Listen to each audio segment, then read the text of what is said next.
আকাশচুম্বী পারিশ্রমিকে সৌদি আরবের club Al নাসেরে যোগ দিয়েছিলেন পর্তুগিজ তারকা ক্রিশ্চিয়ানো রোনালদো। এখনো মধ্যপ্রাচ্যের দেশটিতেই আছেন তিনি। চলতি বছরে চুক্তির মেয়াদ বাড়িয়েছেন আরো 2 বছর। আগে থেকেই অ্যাথলেটদের মধ্যে আয়ে সবার উপরে ছিলেন রোনালদো, ফলে ফুটবলারদের মধ্যে আয়েও সবাইকে পেছনে ফেললেন CR7।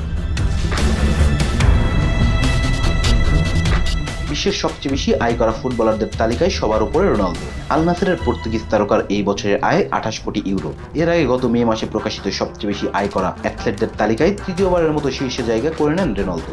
দ্বিতীয় নামটি আর্জেন্টাইন সুপারস্টার লিওনেল মেসির। ইন্টার মায়ামিতে খেলা এই ফুটবল জাদুকরের বছরের আয় 23 কোটি ইউরো। রোনালদোর বেশিরভাগ আয় ক্লাব থেকে হলেও মেসির বেশিরভাগ আয় মাঠের বাইরের চুক্তি থেকে আসে। অ্যাডিডাস, লেইস, মাস্টারকার্ডের মতো প্রতিষ্ঠানের সঙ্গে চুক্তি আছে মেসি। গত বছর একটি স্পোর্টস ড্রিঙ্কও এনেছেন আর্জেন্টাইন মহাতারকা।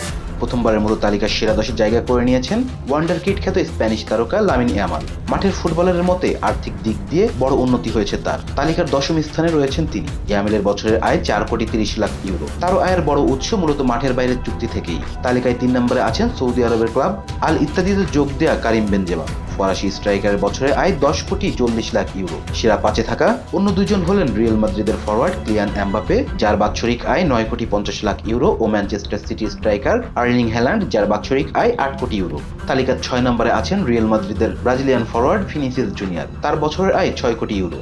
7 নম্বরে আছেন লিভারপুল মিশরের ফরওয়ার্ড মোহাম্মদ সালাহ, তার বছরের আয় 5 কোটি 50 লাখ ইউরো। সেরা 10-এর 8 ও 9 নম্বরে আছেন যথাক্রমে আল নাসেরের ফরওয়ার্ড সাদিও মানে ও রিয়াল মাদ্রিদের মিডফিল্ডার জুড বেলিংহাম। মানের বছরের আয় 5 কোটি 40 লাখ ইউরো আর বেলিংহামের 4 কোটি 40 lakh euro. Rezon Islam, B sports. Please subscribe our channel to get more information about Cricket World.